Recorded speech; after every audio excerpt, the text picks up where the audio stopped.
시간 다 함께 사도신경으로 신앙 고백하도록 하겠습니다. 나는 전능하신 아버지 하나님 천지의 창조주를 믿습니다. 나는 그의 유일하신 아들 우리 주 예수 그리스도를 믿습니다. 그는 성령으로 잉태되어 동정녀 마리아에게서 나시고 본디오 빌라도에게 고난을 받아 십자가에 못 박혀 죽으시고 장사된 지 사흘 만에 죽은 자 가운데서 다시 살아나셨으며 하늘에 오르시어 전능하신 아버지 하나님 우편에 앉아 계시다가 거기로부터 살아있는 자와 죽은 자를 심판하러 오십니다. 나는 성령을 믿으며 거룩한 공교회와 성도의 교제와 죄를 용서받는 것과 몸의 부활과 영생을 믿습니다. 아멘. 광고 시간입니다. 몇 가지 광고의 말씀을 드리겠는데요. 오늘 여러 가지 이유로 지금 방송이 또 잘 안 되고 있다라는 이야기도 들립니다. 방송이 안 되는 것은 조금 후에 저희들이 다시 녹화를 하든지 어떻게 해서 올려드리면 될 것 같고요. 여기 오신 분들이 함께 예배해야 되는 것이 중요하기 때문에 저희들은 계속 예배하도록 하겠습니다. 오늘은 대강절 세 번째 주일이에요. 대강절은 예수님께서 이 땅에 오신 이 성탄을 기념하고 그것뿐만이 아니라 다시 오실 예수 그리스도를 우리가 좀 기대하면서 기다리는 감사의 절기입니다. 꼭 기억하시고 하나님 앞에 나아가기를 원합니다. 12월 25일 토요일은요 10시 30분에 성탄 축하 예배를 드리게 되고요. 12월 31일 금요일 11시 30분에 오후에는요 성구영신 예배로 하나님 앞에 올려드립니다. 1대1 제자양육 신청을 받습니다. 온라인으로 오프라인으로 신청이 가능하기 때문에 여러분들이 신청을 해주시면 되고요. 어스틴 안디옥교회 예배 장소를 위해서 기도하고 있습니다. 여러분 이를 위하여서 함께 기도해 주시기를 부탁을 드립니다. 이 시간 다 함께 기도하겠습니다. 할렐루야. 살아계신 주님을 찬양합니다. 한 주간 동안도 하나님의 은혜 가운데 이 땅의 삶 속에서 힘들고 어려운 순간들을 견디고 인내하면서 승리할 수 있도록 도와주셔서 감사를 드립니다. 하나님, 이 땅의 수많은 사람들이 하나님을 알지 못하고 예수 그리스도를 믿지 못함으로 인하여서 지옥으로 갈 수밖에 없는데 그 지옥이 어떤 곳인지를 모르기 때문에 기꺼이 지옥으로 가겠다라는 사람들을 뉴스 매체에서 볼 수 있는 것이 너무나 안타까운 마음뿐입니다. 주님, 그들 가운데 천국과 지옥이 무엇인지를 정확하게 알게 하시고 아버지 하나님께서 이 땅 가운데 허락하여 주신 복음으로 말미암아 천국의 소망을 누릴 수 있는 우리 모두가 될 수 있도록 인도하여 주시옵소서. 이 복음을 위하여서 전 세계 곳곳에서 흩어져서 하나님의 나라를 위하여 복음을 증거하시는 선교사님들 기억하여 주시고 말씀을 듣는 모든 이들에게 천국의 소망을 가질 수 있도록 인도하여 주시옵소서. 처음 시간부터 마치는 시간까지 온전히 주님께만 모든 것을 맡겨드리오니 주님 인도하여 주시옵소서. 감사드리고 살아계신 예수님의 이름으로 기도하옵나이다. 아멘.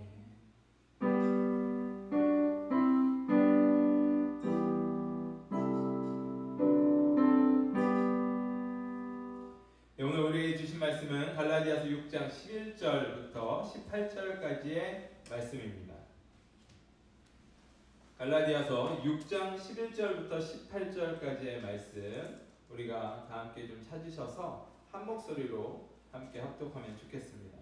갈라디아서 6장 11절부터 18절까지의 말씀입니다. 함께 읽겠습니다. 내 손으로 너에게 이렇게 큰 글자로 쓴 것을 보라. 무릇 육체의 모양을 내려하는 자들이 억지로 너희에게 할례를 받게 함은 그들이 그리스도의 십자가로 말미암아 박해를 면하려 함뿐이라. 할례를 받은 그들이라도 스스로 율법은 지키지 아니하고 너희에게 할례를 받게 하려 하는 것은 그들이 너희의 육체로 자랑하려 함이라. 그러나 내게는 우리 주 예수 그리스도의 십자가 외에 결코 자랑할 것이 없으니 그리스도로 말미암아 세상이 나를 대하여 십자가에 못 박히고 내가 또한 세상을 대하여 그러하니라. 할례나 무할례가 아무것도 아니로되 오직 새로 지으심을 받은 것만이 중요하니라. 무릇 이 규례를 행하는 자에게와 하나님의 이스라엘에게 평강과 긍휼이 있을지어다. 이후로는 누구든지 나를 괴롭게 하지 말라. 내가 내 몸에 예수의 흔적을 지니고 있노라. 형제들아, 우리 주 예수 그리스도의 은혜가 너희 심령에 있을지어다. 아멘. 할렐루야. 한 주간도 승리하셨죠? 우리 옆에 계신 분들 좀 바라보시고 인사하도록 하겠습니다. 주의 사랑으로 사랑합니다. 네, 참 잘 오셨습니다. 네, 오늘 또 우리 어스틴 안디옥 교회 함께 우리 필라에서 신앙생활을 하셨던 우리 김금 성도님께서 오셔서 함께 예배를 드리게 되어서 너무나 감사하고 또 얼마나 기쁜지 모르겠습니다. 여러분, 이렇게 방문해 주시는 분들이 계속해서 있다라는 것도 하나님의 은혜라고 저는 믿습니다. 한 주간 동안 여러분은 어떠한 삶을 살고 계셨습니까? 제가 하루는요, SNS를 통해서 어떤 아는 지인이 찍어놓고 올려놓은 사진을 보게 되었어요. 그런데 그 사진을 보니까 본인이 열심히 공부하는 모습을 이렇게 SNS에다 올려놓은 거예요. 저는 참 열심히 공부하는 모습을 이렇게 올려놓기도 하네 라는 생각을 하고 있었는데, 옆에 있는 친구가 딱 와서 그 사진을 보더니 이분 이 새 랩탑 산 거 자랑하려고 올려놓으셨네요, 이렇게 이야기를 하는 거예요. 그래서 아닐 텐데 라고 하면서 저는 사실 밑에다 댓글로 열공하세요 라고 댓글을 달아놓았거든요. 그런데 알고 보니까, 이 친구의 얘기를 듣고 나중에 알아보니까 정말 이 랩탑을 자랑하는 사진이 맞았던 거예요. 제가 센스가 없었던 거죠. 근데 그 친구가 SNS를 할 때는 딱 두 가지 부류의 사람들이 있다라고 이야기를 하더라고요. 이것은 뭐 정답은 아닐 거예요. 하지만 많은 사람들이 이런 이유와 목적으로 SNS를 합니다 라고 이야기를 해주는 걸 들었어요. 첫 번째가 뭐냐면 뭔가 자랑할 것이 있거나, 두 번째는 SNS를 통해서 자신을 좀 드러내고 싶어하는 그런 이유와 목적이 있다라고 이야기를 들었습니다. 어떻게 보면 이 둘은 별로 차이가 없는 것 같기도 합니다. 그래서 저도요, 이 말씀을 준비하면서 제가 올려놓았던 것들, 또 다른 사람들이 어떤 것들을 올려놓았는지 한번 쭉 찾아보기 시작을 했습니다.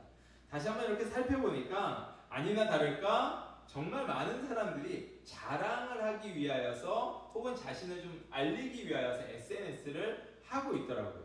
부모님들은요, 보통 자녀를 자랑하는 사진들, 막 예쁘거나 막 상을 받아온 상장을 올려놓은 분들도 이렇게 사진들로 도배를 해놓으시고, 연인들은 함께 데이트하는 장소, 이런 장소들을 찍어 올려놓고 또 선물 받은 사진들을 또 주로 많이 올려놨어요. 그런데 특별히 선물도 좀 좋은 것, 고가의 품이나 이런 명품의 것들을 받아놓은 분들은 딱 이 브랜드가 딱 보일 수 있도록 사진을 잘 찍어서 올려놓으셨더라고요. 그리고 요즘은 자신들이 춘 이 춤이나 연기, 노래 등을 올려놓으신 분들도 많이 있는 것을 보았습니다. 여러분들도 SNS를 다들 하시잖아요. 안 하시는 분들은 아예 안 하시기도 하는데, 하시는 분들은 어떤 것으로 채워져 있습니까?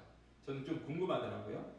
오늘 우리는 갈라디아서 이제 마지막 부분, 오늘 마지막 시간인데, 이 마지막 부분을 통하여서 나는 도대체 어떤 자랑을 하고 살아가는가에 대해서 한번 생각해보고, 사도 바울은 오늘 말씀 가운데 우리가 읽은 것처럼 십자가를 자랑하겠다라고 이야기를 하는데, 사도 바울이 말하는 십자가의 자랑, 즉 그리스도인들이 해야 하는 자랑은 무엇인지를 깨달아서 우리의 삶의 영적인 SNS에 그리스도의 십자가 사랑으로 가득 채워지는 시간이 되기를 주님의 이름으로 축원합니다.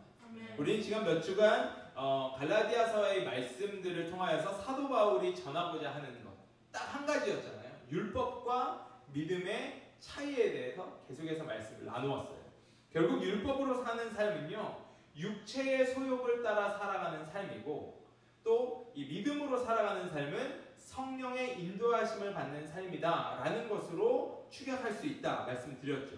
사도 바울은 갈라디아서 이 서신을 마무리하면서 끝까지 성도들에게 알려주고자 하는 것이 있었습니다. 그것이 무엇이었냐면, 그것은 육체의 모양을 내어 구원에 이르려는 자들과 믿음으로 구원을 받는 것을 주장하는 자들의 이 분명한 차이가 있다라는 것에 대한 부분이었어요.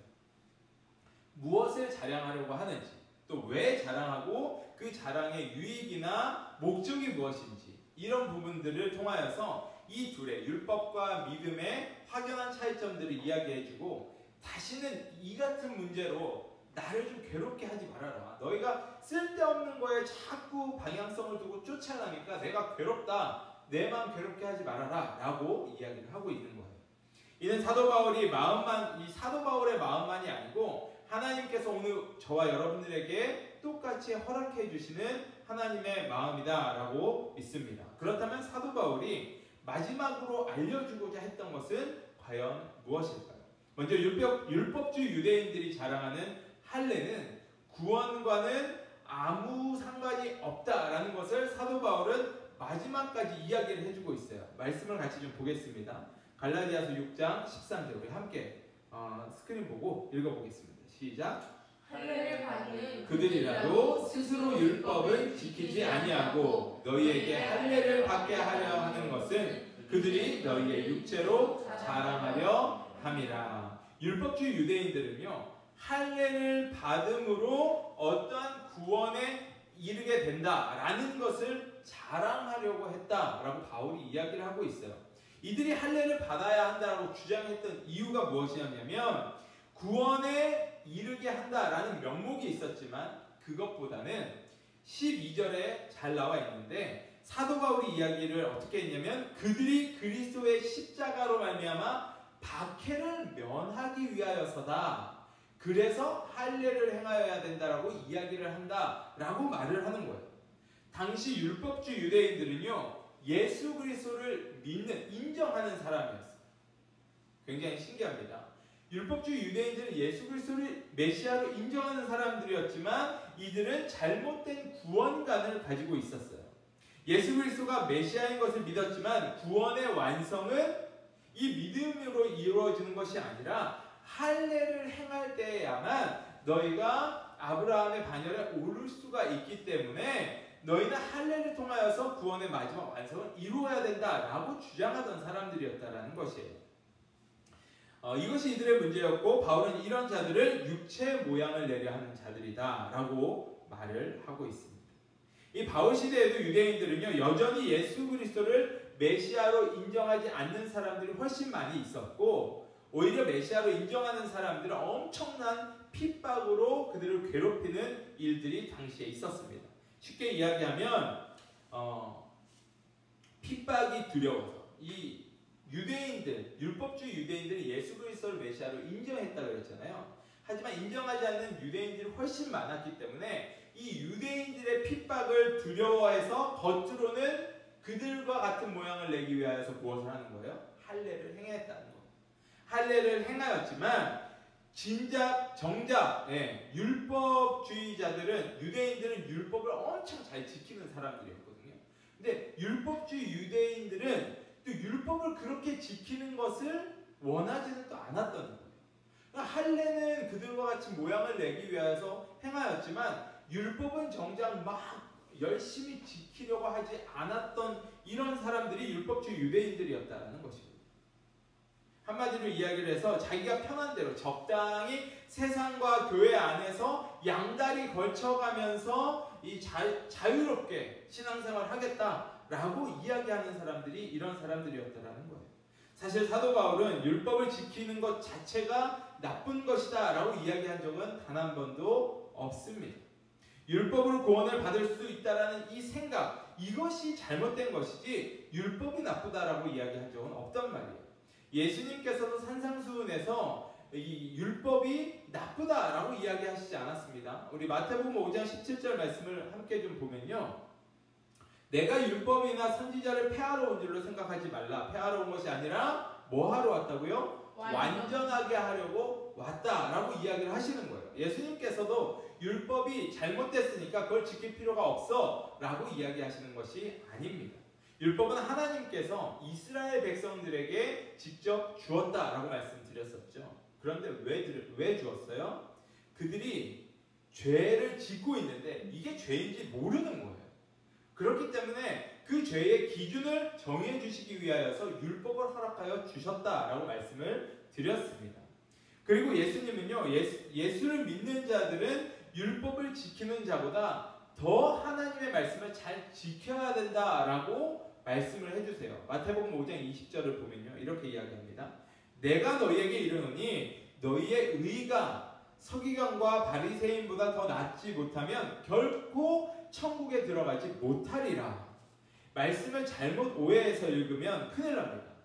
율법이 이 서기관과 바리새인들보다 더 잘 지켜져야지만 그 사람들이 천국 갈 수 있다 라고 생각하면 안 된다라는 거예요. 예수 그리스도를 진정으로 믿고 그분을 내 삶의 주인으로 영접한 자들은요, 겉으로 보이려고만 하는 이 서기관과 바리새인들처럼 너희들 겉으로 보이려고만 하는 종교심이나 막 대단한 믿음을 가지고 있는 그런 경건의 모양만 갖춘 자들이 아니라 더 믿음으로 예수님을 닮아서 경건의 능력을 나타내는 사람들이 되어야 한다라는 것을 의미하는 것이에요. 우리가 처음 예수 그리스도를 믿고 만나고 영접하였을 때 우리는 어떤 모습이 있는지 여러분들 기억을 하십니까? 우리는 이전에 내가 죄라고 생각하지 못하였던 것까지도 막 생각이 나면서 그게 죄였구나라는 것을 깨달아요. 그래서 회개를 하기 시작을 합니다. 우리 안에 회개는 그렇게 일어나는 거예요. 예전에는 내가 그것이 죄인지 모르고 그냥 막 살았었는데 예수를 믿고 말씀을 접해보니까 그것이 죄였구나라는 것을 깨닫게 되는 것이었어요. 그래서 하나님 앞에 엎드려서 회개하는 시간들을 가집니다. 또 그것뿐이 아니죠. 어떻게 지냅니까? 나의 이 말 한마디, 행동 하나로 하나님의 영광을 가릴 수 있다는 것을 우리가 깨닫기 때문에 말도 조심하고 행함도 조심하면서 살아가게 되었던 것. 이것은요, 우리 안에 예수 그리스도를 믿는 믿음이 없다면 절대 이루어질 수 없는 것입니다. 그런데 이 율법주의 유대인들은 율법을 온전히 지키는 것은 너무 힘든 것인 것을 알았기 때문에 예수 그리스도를 메시아로 인정을 했으면서도 또 유대인들의 핍박을 피하고 싶었다라는 거예요. 하지만 이미 진정한 복음으로 예수를 메시아로 인정한 자들은요, 믿음으로 구원을 받는다라는 사실을 알고 있기 때문에 율법주의 유대인들이 무엇을 행하고 있는지를 확실하게 구분할 수 있었어야 되는 것이었어요. 자신들의 세력을 확장하기 위한 한 방편으로 할례를 굉장히 중시하면서 잘못된 복음, 적당히 이 복음과 같은 것을 섞어서 자신들의 유익을 취하는 가짜 복음을 만들어서 자신들을 따르는 사람들을 점점 많게 하려고, 세력을 확장하려고 했던 것입니다. 오늘날로 이야기하면요, 이런 사람들이 이단입니다. 이들이 세력을 확장하기 위해서는 그럴듯한 것이 뭔가가 있어야 됐습니다. 그런데 그게 보통 무엇이냐면 눈에 보이는 것이어야 돼요. 그래서 예수가 메시아이지만 이 구원의 완성은 너희가 눈으로 확인하고 볼 수 있는 할례를 이루어야지만 가능한 것이다 라고 말하면서 당시 복음을 들었던 정말 사도 바울에게 진짜 복음을 듣고 믿음으로 예수 그리스도를 영접하였던 사람들에게 이런 말로 현혹시키면서 눈에 보이는 성취감을 자극하면서 할례를 통하여서 그들의 자랑으로 삼으려고 했다라는 것을 사도 바울은 말하고 있습니다. 결국 이들이요, 할례를 통하여서 자랑하려고 했던 것은 자신들의 세력 확장이 일어나는 것을 눈으로 확인할 수가 있었기 때문이고, 믿음과 구원과 하나님의 나라 확장에는 사실 아무런 상관도 없었다라는 것이에요. 사울은 이 마지막 서신, 이 갈라디아서 마지막 서신에서 끝까지 이들의 이런 잘못된 행태를 이야기해주고 있는 것이에요. 갈라디아서 6장 15절 말씀을 보면요, 사도 바울이 이렇게 이야기합니다. 할례나 무할례가 아무것도 아니로되 오직 새로 지으심을 받은 것만이 중요하니라. 결국 사도 바울은 율법적인 행위는 우리를 새롭게 하는 것과는 아무런 상관도 없다. 그것이 아무런 도움이 될 수 없다라고 이야기하는 거죠. 신앙생활을 하다 보면 세상 속에서의 삶과 교회 안에서의 삶이 너무나 다른 분들을 많이 보고 또 듣게 됩니다. 한 번은요, 믿음이 좋은 집사님께서 제게 이런 고민을 좀 털어놓으신 적이 있어요. 자기가 이제 한 사업장에서 일을 하게 되었는데 사장님 때문에 너무 많이 힘들다는 거예요. 사장님께서 자꾸 옳지 않은 방법으로 돈을 벌어들이는 것을 보게 된다는 거예요. 그래서 그걸 보고 있으면은 그냥 보고만 있으면 괜찮은데 이 집사님께서는 그러한 사실을 알게 되니까 본인이 이런 일을 해줌으로 인하여서 우리 사장님이 옳지 못한 방법으로 수입을 하는 것이 아닌가, 거기에 나도 동조하고 있는 것이 아닌가, 나도 같이 죄를 짓는 것 같다, 이 죄책감에 너무 시달려서 힘들다라고 이야기를 했습니다. 그런데 하루는요, 이 사업장에 양복을 멋지게 차려입은 몇몇 분들이 이렇게 들어오셔가지고 할렐루야 장로님 잘 계셨습니까? 이렇게 인사를 하더라는 거예요. 알고 보니까 이 사장님은 어떤 교회의 장로님이셨어요. 그런데 목사님과 다른 성도님들이 신방을 같이 오신 거예요. 신방이 끝나고 갔습니다. 이 집사님이 물었습니다. 사장님, 장로님이셨어요? 이렇게 물어봤거든요. 그랬더니 사장님께서 교회에서나 장로지 밖에 나와서 장로라고 하면 안 된다. 그렇게 되면 돈을 많이 벌어들일 수가 없다고 이렇게 이야기하면서 그냥 장로라고 부르지 말고 사장님이라고 부르라고 이야기를 했다라는 거예요. 사랑하는 여러분, 오늘날 교회가 지탄의 대상이 되고 있는 이유가 무엇일까요? 결국 그리스도인들이 교회 안과 밖의 삶이 다르기 때문이라는 거예요. 이렇게 예배를 드릴 때는 뭔가 경건한 것 같이 예배를 드리고 하나님 말씀을 집중하고 있는 것 같이 예배 드리고 기도하면서 찬양하지만 교회 문방만 나가면 우리의 모습이 달라진다라는 겁니다. 세상에서는 핍박받지 않기 위하여서 손가락질 당하지 않기 위하여서 그리스도인이 아닌 척 하면서 살아가고 교회에 가면 세상 경건한 모습들을 혼자 다 하고 있는 이런 민낯을 누가 알아요? 세상 사람들이 다 알고 있다라는 거예요. 우리가 식사할 때 하나님께 감사합니까? 아침에 일어날 때 저녁에 자기 전에 하나님께 감사합니까? 자녀들을 위하여서 얼마나 하나님께 감사하며 기도를 올려드리고 있습니까? 이 모습이 저와 여러분들의 모습이 되기를 원합니다. 말씀을 듣는 우리부터 우리의 제대로 되지 못한 신앙이 있다면 회개해야 하는 줄로 믿습니다. 그래서 기도하면서 우리의 기도의 생활, 우리의 삶의 생활, 언행이 전부 다 하나님께만 영광이 올려드려지는 그러한 모습으로 변화되어야 될 줄로 믿습니다. 율법주 유대인들이 이같지 않은 생활을 했단 말이에요. 할례를 행함으로 세상 속에서는 유대인들의 핍박을 피해보겠다라고 하면서 세상과 비슷해지고 같아지려고 하는 모습들을 하고 있었고, 또 한편으로는 교회 안에서는 자신들의 편안함을 챙기기 위하여서 율법은 지키지도 않으면서 나는 믿음으로 구원을 받을 수 있어, 나는 예수 그리스도로 구원을 받을 수 있어, 하지만 할례는 행해야 돼. 그것이 구원의 완성이에요. 자신들이 인정받기 위하여서 할례를 통해서 구속과 속박으로 다른 사람들을 얽어매면서 믿음을 가진 자들, 그 사람들을 자신들 아래에 두면서 종노릇 시키기를 원했던 사람들이 율법주의 유대인들이었다는 것입니다. 그렇게 사도 바울은요, 할례, 즉 율법적인 어떠한 행위는요 구원과는 아무런 상관이 없다라고 말하는 것이고, 율법주의 유대인들이 말하는 할례는 자기의 유익만을 위한 수단밖에는 될 수 없다라는 것을 지금 갈라디아서 마지막으로 계속해서 이야기를 해주고 있는 것입니다. 사랑하는 어스틴 안디옥교회 성도 여러분, 우리 안에 혹 육체의 모양만을 나타내면서 경건의 능력이 있는 줄로 착각하거나 착각을 시키며 살아가고 있는 믿음을 가진 분들이 계시다면 우리 이 시간에 반드시 회개해야 하는 줄로 믿습니다. 성령의 인도하심을 따르는 삶을 살아가게 되시기를 주님의 이름으로 축원합니다.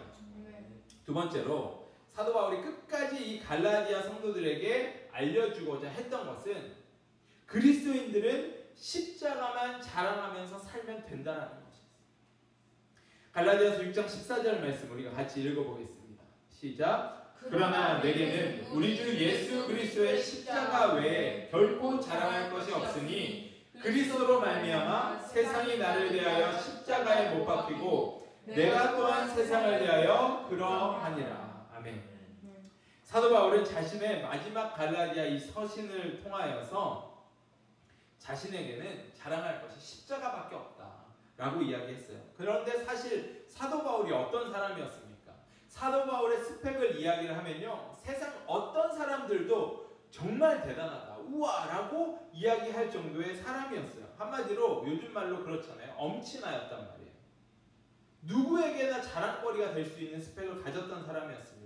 당시에 유대교에서 가장 영향력이 있는 가말리엘 수하에서 교육된 높은 지식과 강한 믿음을 가진 그러한 사람이었어요. 그리고 히브리어와 헬라어 모두 구사할 수 있는 이 바이링골, 완전히 퍼펙트하게 이야기를 할 수 있었던 사람이었습니다. 유대인이었지만 로마의 시민권을 가지고 있었던 사람이었고요. 또 집안 배경도요 굉장히 부유했던 그런 사람이었습니다. 이 얼마나 놀라운 스펙을 가진 사람이었습니까? 이 정도만 보아도 사도 바울은 어디 가나 본인을 스스로 자랑할 수 있고 대접받을 수 있는 사람이었어요. 하지만 사도 바울은 예수 그리스도를 만나고 나니까 이 모든 것들이 자신의 자랑거리가 아니다라는 것을 깨닫게 되는 것이에요. 빌립보서 3장 7절부터 9절 말씀 우리 같이 한번 보겠습니다. 시작. 그러나 무엇이든지 내게 유익하다는 것을 내가 그리스도를 위하여 다 해로 여길 뿐더러 또한 모든 것을 해로 여김은 내 주 그리스도 예수를 아는 지식이 가장 고상하기 때문이라. 내가 그를 위하여 모든 것을 잃어버리고 배설물로 여김은 그리스도를 얻고 그 안에서 발견되려 함이니. 사실 이 십자가만을 자랑하러 다니던 이 사도 바울은요, 세상적인 스펙이 대단하고 대접받을 수 있는 충분한 능력이 있었음에도 불구하고 십자가 자랑하다가 어떻게 돼요? 고난과 고통과 좌절과 정말 여러 가지 쓴맛들, 인생의 쓴맛들을 다 맛보게 되고 있었습니다.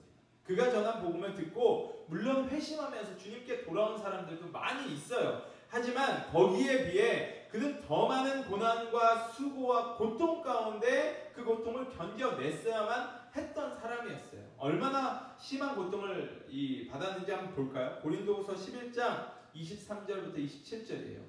한번 봅시다. 제가 한번 읽어볼게요. 이걸 다 읽으면 좀 그러니까 내가 수고를 넘치도록 하고 옥에도 갇히고 매도 수없이 맞았는데 그것 때문에 여러 번 죽을 뻔도 했대요. 유대인들에게 40에서 하는 감한매를 5번 맞고 3번 태장으로 맞고 1번 돌로 맞고 3번 막 파손하고 일주일을 깊은 바다에서 지냈고 여행하면서 강의 위험과 강도의 위험과 동족의 위험과 이방의 위험과 시내의 위험과 광야의 위험과 바다의 위험과 거지 정죄주의 위험을 당하고 또 수고하고 애쓰며 잠도 못 자고 줄이고 목마르고 춥고 헐벗었다. 여러분 이게 말로 표현하니까 이 정도지 얼마나 고통 가운데 있었겠습니까? 그런데 이 고통을 왜 받아요? 십자가를 자랑한다라는 이유만으로 이런 고통 가운데 처해지게 되었다라는 것이에요. 사도 바울이 이야기한 그가 당한 고난을 들어보면요, 예수 그리스도의 십자가가 준 고난과 고통이 얼마나 큰지를 알 수 있는데, 그럼에도 불구하고 왜 사도 바울은 예수 그리스도의 이 십자가를 자랑하고 있고 그리스도인들에게도 고통을 받을 것, 너희도 이렇게 될 것을 이야기함과 동시에 십자가를 자랑하라 라고 이야기를 하고 있을까요? 그 이유는요, 한마디로 이야기하면 사도 바울은 십자가를 자랑할 때 우리 안에 변화가 일어날 수 있음을 확신하고 있기 때문이에요. 고린도전서 1장 18절 말씀을 보면 십자가의 도가 멸망하는 자들에게는 미련한 것이요 구원을 받는 우리들에게는 하나님의 능력입니다 라고 이야기를 하는 거예요. 십자가의 도가 왜 멸망하는 자들에게는 미련한 것일까요? 멸망하는 자들은요, 언제 자기 자신이 멸망한다라는 것을 깨달을까요? 그들은 자신의 삶이 끝나는 날, 이게 이렇게 끝이구나 라는 것을 깨닫게 될 거예요. 그와 동시에 무슨 생각을 하냐면, 자기 자신의 인생이 끝나는 날 나에게 필요한 것은 십자가였구나, 세상의 돈이나 명예나 권력이 아니었구나, 정말 영원한 삶을 살아가기 위하여서 나에게 필요한 것은 십자가였구나 라는 것을 그때서야 깨닫게 된다라는 것이에요. 여러분의 인생 끝나는 날 십자가의 필요성을 절감하게 될 줄로 믿습니다. 여러분, 그 전에 인생 끝나는 날 내가 왜 십자가를 그렇게 구하지 않았지? 라고 후회하지 마시고 이 시간 십자가를 붙잡고 예수 그리스도를 붙잡게 되시기를 주님의 이름으로 축원합니다. 아멘. 예수를 믿지 않는 사람들은 십자가의 도를 생각하는 것이 미련한 거예요. 그런 사람들에게. 왜 그럴까요? 세상은 어떤 일을 하든지 눈에 보이는 성과를 굉장히 중요시 여깁니다. 그렇잖아요. 비즈니스를 할 때도 무슨 성과가 있어야 돼요. 그 업적으로 자신들의 평가가 이루어지기 때문에 그렇습니다. 제가 며칠 전에 한 회사의 CBO, 즉 최고 브랜드 경영자라는 분의 인터뷰를 보았습니다. 굉장히 젊은 여성분이었어요. 이제 막 40대 초반이었습니다. 그분은 비교적 젊은 나이에 이 일을 통하여서 여러 가지 성공적인 결과물을 만들어서 단기간에 회사에서 초고속 승진을 할 수 있었다라고 이야기를 하더라고요. 그분은 지난 15년간 정말 본인이 이야기를 하는데 동료들보다 더 일하는 것에만 완전히 몰두해서 매진하였고요. 자신을 돌아볼 시간이 없이 결과물을 계속해서 만들어냈었다라고 이야기를 하더라고요. 그 결과물로 인해서 자신이 지금의 위치까지 오를 수 있었습니다 라고 이야기를 합니다. 그분의 노력과 이 열심과 수고는 너무너무나 칭찬해주고 저는 그분의 그 열정에 대해서 너무 본받고 싶은 마음이 많이 있었어요. 그런데 여러분, 그분과 같이 그분처럼 노력을 하지만 결과물을 내지 못하는 사람들이 사실 더 많단 말이에요. 그런 사람들은 인정받지 못하는 것이 지금 이 땅의 현실이고 지금 이 사회가 그렇게 돌아가고 있다라는 것입니다. 그럼 이런 사회 속에서 십자가는 많은 이들이 어떻게 과연 생각을 할까요? 사회는 뭘 해요? 결과물을 원한다고 했잖아요. 십자가는 결과물을 줄 수 있습니까? 예수 그리스도를 믿는다고 해서 우리의 삶이 세상적인 관점 가운데서 바뀌어지는 것이 있어요? 막 당장 예수를 믿는다고 해서 막 재정적으로 풍족해집니까? 막 복권 사면 막 로또 다 당첨되고 막 그래요? 아니잖아요. 예수님께 기도한다고 해서 SAT 점수가 막 오릅니까? 수능 얼마 전에 수능 봤잖아요, 대한민국. 수능 보고 나서 점수 나오기 전까지 막 기도하면서 하나님 올려주세요 하면 점수가 막 10점, 20점씩 막 오릅니까? 아니라는 거예요. 그럼 예수를 믿으면 어떻게 될까요? 말씀은요, 십자가를 붙잡고 있는 사람들한테 용서하라고 하는 거예요. 사랑하라고 합니다. 도와주라고 해요. 헌신하라고 하고요. 내 것을 내어주라고 합니다. 또 손해보라고 이야기하고 대적하지 말라고 이야기를 하고 있어요. 여러분, 세상이 보는 기준과 가치관으로는 도저히 이해되지 않는 미련한 거예요. 그렇게 하다가는요, 내가 뒤처질 뿐만이 아니라 나는 영원히 세상 가운데 인정받지 못하는 삶을 살아갈 수밖에 없는 그러한 사람으로 세상에서는 보여질 수밖에 없을 것입니다. 그럼 결과는 어떻게 돼요? 어떤 결과가 당장 일어나는 것이 아니기 때문에 오히려 세상 속에서 무시받기를 쓰고 눈앞에 보이지 않는 천국이 어디 있냐라면서 조롱받기 쉽습니다. 왜 그렇게 사냐고 손가락질 받아요. 여러분, 노아를 기억하시죠? 노아가 방주를 짓는데 하나님께서는 홍수를 노아에게 분명히 말씀을 해주셨어요. 그것 때문에 노아가 하루 이틀이 아니에요. 100년이 넘는 시간 동안 방주를 짓고 있는데 사람들은 손가락질했단 말이에요. 조롱했단 말이에요. 그 수없이 많은 시간 동안 조롱받음에도 불구하고 하나님이 말씀해 주시는 것을 믿었기 때문에 그 조롱 속에서도 하나님의 말씀 가운데 순종하며 나아갈 수 있었던 것. 하지만 그 당시에 열매는 아무것도 없었어요. 세상이 보기에 십자가는 미련한 것입니다. 지금 당장 아무런 세상이 원하는 결과를 보여줄 수 없는 무용지물, 나무 막대기일 뿐이라는 거예요. 세상은 이렇게 생각을 합니다. 그런데 도대체 왜 사도 바울은 세상이 미련하다라고 이야기하는 이 십자가를 그리스도인들은, 저와 여러분들은 자랑하면서 살아야만 한다라고 이야기를 하는 거냐는 거예요. 에베소서 2장 14절부터 16절까지의 말씀 우리 한번 읽어볼게요. 시작. 그는 우리의 화평이신지라 둘로 하나를 만드사 원수된 것 곧 중간에 막힌 땅을 자기 육체로 하시고 법정문으로 된 계명의 율법을 폐하셨으니 이는 이 둘로 자기 안에서 한 세 사람을 지어 화평하게 하시고 또 십자가로 이 둘을 한 몸으로 하나님과 화목하게 하려 하심이라. 아멘. 지금 당장 우리의 인생의 눈에 보이는 어떤 열매를 나타낼 수는 없고 나타내지 않아 보이는 이 십자가는요, 예수 그리스도의 보혈의 이 피 흘리심으로 인하여서 죄로 단절되었던 여호와 하나님과 우리와의 관계, 이 관계가 다시 회복됨으로 인하여서 처음 인간이 창조된 목적, 하나님으로 하나님께 영광을 올려드릴 수 있는 이 목적을 이룰 수 있기 때문에 우리는 십자가를 자랑해야 된다라고 이야기를 하고 있는 것이에요. 결국 십자가는 그리스도인들의 정체성을 확인시켜주는 열쇠가 된다라는 것입니다. 그렇기 때문에 십자가의 구속을 믿음으로 하나님의 자녀가 되는 변화가 우리 가운데 일어나고 우리의 목적, 우리의 삶의 이유가 하나님의 영광을 위한 것임을 깨닫게 되는 것이에요. 이것이 첫 번째입니다. 두 번째는 무엇이냐면 우리가 십자가를 자랑할 수 있는 이유는요, 세상으로부터 나는 아무런 영향을 받지 않을 수 있음을 확인시켜주는 열쇠가 되기 때문이에요. 하나님이 나의 주인 되는 삶으로 우리가 변화되기 시작하면 세상으로부터 영향을 받지 않습니다. 갈라디아서 6장 14절 말씀 읽어봅니다. 그리스도로 말미암아 세상이 나를 대하여 십자가에 못 박히고 내가 또한 세상을 대하여 그러하니라. 이것이 무슨 말씀입니까? 이 말은요, 세상의 가치관과 기준이 더 이상 십자가를 가지고 있는 자들에게 아무런 영향을 끼치지 못하고 나도 세상으로부터 영향을 받지 않겠습니다 선포하는 거예요. 그래서 십자가를 자랑할 수 있는 자들은요, 예수 그리스도의 사랑으로 변화된 삶을 살아갈 수 있는 것입니다. 지난주에도 말씀을 드렸지만 자녀에게, 자신에게 이 손해가 되는 일들을 자초해 가면서까지 다른 사람들에게 영원한 생명을 나눠주기 위하여서 전도하고 선교합니다. 그들의 자신의 이 재정적인 부분을 가지고 서포트를 하는 거예요. 자신의 시간을 들여가면서까지 다른 사람들을 도와준다라는 것이에요. 이 세상 사람들이 보면 얼마나 미련한 짓입니까?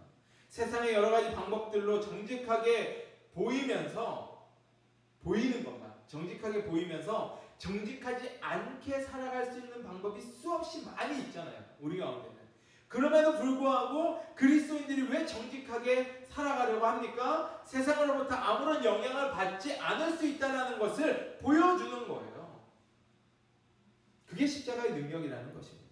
이 땅의 삶이 결코 끝이 아니기에 영원한 삶을 나는 지금도 살아가고 있기에 지금부터 하나님 나라의 법대로 살아가면서 비록 세상에 대하여, 세상이 나에 대하여는 십자가에 못 박는 시기와 조롱과 핍박이 있다고 하더라도 끝까지 나는 믿음을 지키며 살아가는 것입니다.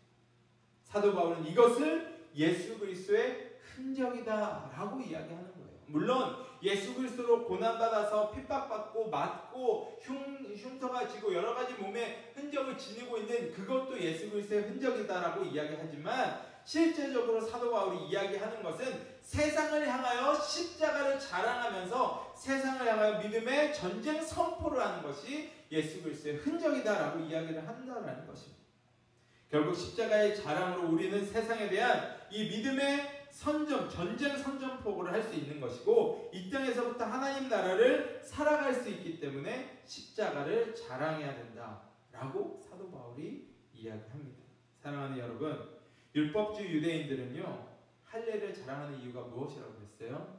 결국 무늬만 그리스도인으로 살아가면서 세상 속에서는 불이익을 원치 않는 사람들이 할례를 행함으로 나는 세상의 이익도 세상에 챙길 것도 다 챙길 거야 라는 목적이 있다 라는 것을 지금 사도 바울은 마지막에 이야기를 해주고 있는 것이고, 그와는 반대로 그리스도인들이라면 그런 삶이 아니라 십자가를 자랑하면서 그리스도인의 정체성을 가지고 세상 가운데 밝히 드러내고 세상의 영향을 받지 않겠다라는 이 믿음의 전쟁에 선포를 해야 한다라고 말하고 있는 것입니다. 말씀 마무리합니다. 여러분은 사도 바울이 말하는 이 십자가를 자랑하며 살아가시겠습니까? 이런 삶을 살아갈 때 우리는 분명히 예수 그리스도의 흔적을 지닐 수 있게 되는 줄로 믿습니다. 근데 이 흔적은요, 여러분 결코 쉽지 않은 신앙생활을 우리 가운데 인도해 줄 수도 있다는 거예요. 하지만 그리스도인들은 양다리 걸치는 자들이 되어서는 안 됩니다. 그러한 삶은 결코 십자가를 자랑하는 삶이 아니고요, 구원받은 자들의 삶이 아니라는 거예요. 바라기는 오늘 여전히 세상과 교회의 양다리를 걸치고 살아가는 것을 추구하는 그런 분들은요, 회개하시기를 바랍니다. 주님께 다시 돌아오셔서 십자가를 자랑하며 세상 속에 믿음의 전쟁 선포를 함으로 인하여서 세상의 기준과 가치에 영향을 받는 것이 아니라 예수 그리스도가 내 삶의 주인이 되어서 성령의 인도하심으로 정직한 삶으로 살아가는 진짜 그리스도인들의 삶을 살게 되시기를 주님의 이름으로 축원합니다. 우리가 이 오늘의 말씀을 좀 기억하면서 믿음의 고백으로 우리 찬송가 461장 찬양하며 하나님 앞에 나가길 원합니다.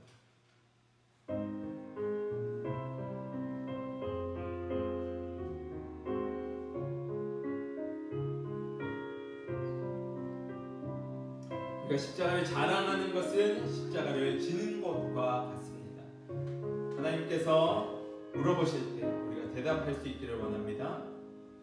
십자가를 질 수 있나 주가 물어보실 때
그가 회개하였을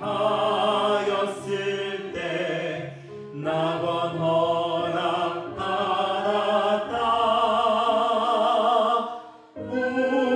우리의 심령 주의 것이니 주님의 형상 만드소서.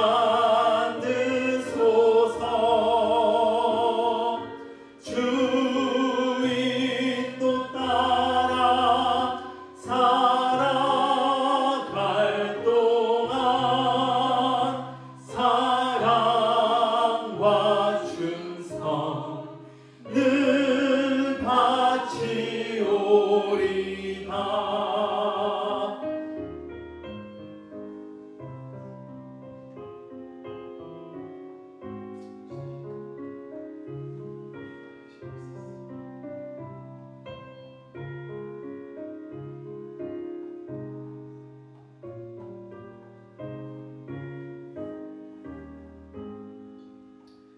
걱정 근심 어두운 그늘 너를 둘러 덮을 때 주께 내 영 맡기겠나. 최우승 니 믿으며 우리의 심령 주의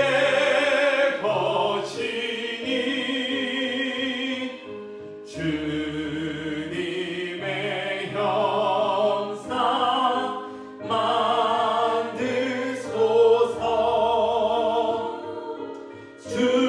주인도 따라 살아갈 동안 사랑과 충성 늘 바치오리다. 이런 일 다 할 수 있나. 주가 물어보실 때 용감한 자 바울처럼 선뜻 대답하리라.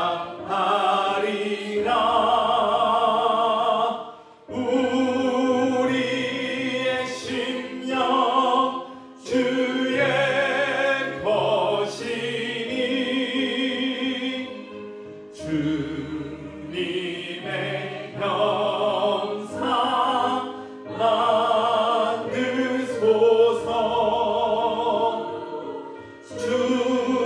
주인도 따라 살아갈 동안 사랑과 충성 늘 바치오리다.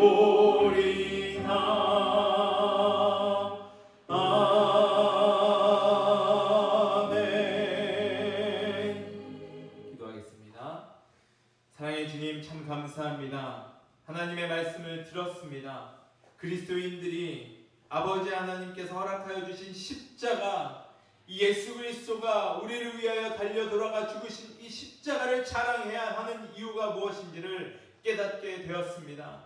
이 십자가를 자랑할 때 우리의 정체성이 무엇인지를 확인하게 하시고 예수 그리스도 앞에 나아가서 주님과의 관계가 회복되어지며 아버지 하나님의 말씀으로 나만 살아나는 것이 아니라 다른 사람도 살릴 수 있는 길로 걸어갈 수 있도록 주님 인도하여 주시옵소서. 세상이 미련하다라고 이야기할 것입니다. 하지만 이것이 미련한 것이 아니라 지금의 삶이 아버지 하나님의 나라, 영원한 나라의 이 삶의 연속이기 때문에 우리는 이 땅에서도 주님과 동행하는 삶을 살기를 원하오니 하나님, 주님 앞에 결단한 자들 머리 숙여 아버지 나도 십자가를 자랑하며 살아가겠습니다 고백하는 자들에게 양다리 걸치는 삶이 아니라 주님께서 함께하여 주시는 삶, 인도하여 주시는 삶으로 승리하게 하여 주시옵소서.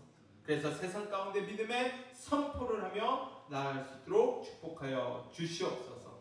이 시간 우리에게 하나님께서 허락하여 주신 은혜에 감사를 드리며 아버지 하나님 앞에 이 모양 저 모양으로 올려드린 귀한 예물이 있습니다. 주님 받아주시고 이 예물이 쓰여지는 곳곳마다 하나님의 나라가 확장되게 하여 주시고 어스틴 안디옥 교회 하나님을 예배할 수 있는 처소가 속히 정해질 수 있도록 주님 인도하여 주시옵소서. 지금은 우리 구주 예수 그리스도의 은혜와 아버지 하나님의 크신 사랑하심과 성령님의 감화감동 충만 인도하시는 은총이 십자가를 자랑하며 살아가겠습니다 결단하고 고백하는 하나님의 백성들 머리머리 위에 지금으로부터 영원토록 함께 하시기를 간절히 축원하옵나이다.